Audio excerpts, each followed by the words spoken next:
Keling bir tajriba qilib ko'ramiz. 72% vodorod va 26% geliy. Ularni qo'shsak, quyosh paydo bo'ladimi? Umuman olganda, bu biroz murakkabroq. Negadir isib ketyapman. Yoz, bu issiq haroratga boy, sayohat va dam olish uchun qulay fasl. Ammo hammasi ham biz o'ylaganimiz kabi shunchaki yorqin va tinch emas. Boshimiz uzra, quyoshda nimalar sodir bo'lyapti? Yer yuziga hali yetib kelmagan, ammo yaqinlashib kelayotgan xavfli to'lqinlar haqida eshitganmisiz? 2025-yilning yozida bizni qanday kosmik hodisalar kutmoqda? Assalomu alaykum. Bu YouTube kanali biz boshladik.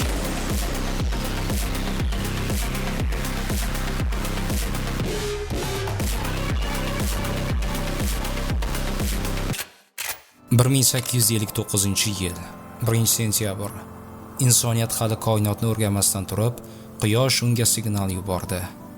Bu tarixdagi eng kuchli quyosh chaqnashi edi. O'sha kuni osmon yorishdi. Shimoliy nurlar Karib dengizigacha ko'rinib ketdi. Telegraf ustunlari olov oldi. Telegramma xabarlari qurilmaga ulanmagan holda ham uzatila boshladi. Yer 18 soatga sun'iy elektr tarmog'iga aylanib qolgandek bo'ldi. Bu hodisa Carrington voqeasi deb nom oldi va ilm-fan ogohlantiradi.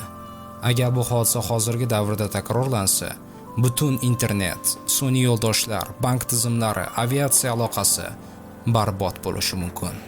Quyosh va magnit bo'ronlari nafaqat yerga, insonlarga, balki elektron tizimlarga ham jiddiy ta'sir ko'rsatadi. Smartfonlar, gadjetlar, notebooklar ishlashida muammolar yuzaga keladi. Bunda albatta sizga sifatli qurilmalar, zamonaviy kompyuterlar kerak bo'ladi. Bu muammo emas. Bu bizning do'kon. Unda turli xil texnikalar va kompyuterlarning xilma-xil turlarini topishingiz mumkin. Butun O'zbekiston bo'ylab yetkazib berish xizmati mavjud. Aytgancha, bo'lib to'lash xizmati ham bor. Marhamat, murojaat qiling. iTeach sizlar uchun maxsus kompyuterlar olami. Quyosh oddiy yulduz emas. U har daqiqa ulkan energiyani portlatib chiqarayotgan, qaynab turgan olovli shar. Quyosh har 11 yilda o'zining faollik davridagi eng yuqori cho'qqisiga chiqadi. Bu aynan 2025-yilga to'g'ri kelmoqda. Astronomlar bu hodisaga quyosh maksimumi deb nom berishadi. Bu davrda quyosh dog'lari ko'payadi. Kuchli chaqnashlar, quyosh shamollari va plazma chiqindilari tez-tez kuzatiladi. O'tgan galgi videomizda Voyager apparati haqida gapirgan edik. Unda plazma to'lqinlari haqida ham gap ketgan. Ya'ni Voyager apparati yuborgan ma'lumotlar bu quyosh faolligi bilan bog'liq bo'lishi mumkin. Quyosh yuzasida yuz beradigan chaqnashlar bu ulkan portlashlardir. Ular bir necha daqiqa ichida yer tomon yuqori energiyali zaryadlangan zarrachalarni otib yuboradi. Bular quyosh shamollari deb nomlanadi. 1 yoki 3 kun ichida yer orbitasiga yetib keladi. 2025-yil iyun oyi oxirida 3 dan ortiq kuchli chaqnashlar ro'y berdi. NASA va ESA sun'iy yo'ldoshlari ularni allaqachon qayd etgan. Quyoshdan kelgan kuchli zarrachalar yer magnit maydoni bilan to'qnashganda geomagnit bo'ron yuz beradi. Bu bo'ronlar sun'iy yo'ldoshlarni ishdan chiqarishi, aviatsiya aloqasini uzishi mumkin. Yuqorida aytganimizdek, kompyuterlar va elektr tarmoqlarida nosozliklar keltirib chiqarishi mumkin. Eng qizig'i shimoliy yoki janubiy nurlari hatto bizga yaqin hududlarda ham ko'rinishi mumkin. Tasavvur qilyapsizmi, shimol yog'dusi 2025-yilning yozida K indeksi 7-8 darajaga chiqishi kutilmoqda. Bu esa kuchli magnit bo'roni degani.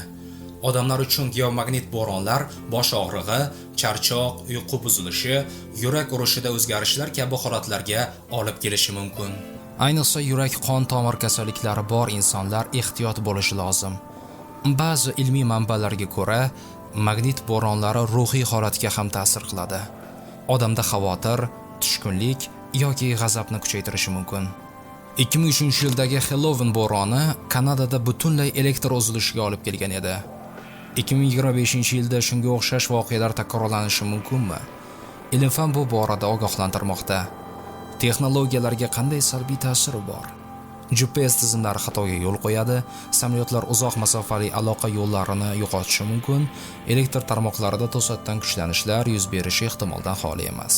Bu mavsum rostdan ham o'zgacha tabiat hodisalari ro'y bermoqda. Kunuz sayti ma'lumotlariga ko'ra, o'tgan oyda Quyoshda kuchli chaqnash sodir bo'lib, u joriy yildagi eng kuchlisidir, dedi Rossiya Fanlar akademiyasi Koinot tadqiqotlari instituti Quyosh astronomiyasi laboratoriyasi rahbari Sergey Bogachyov.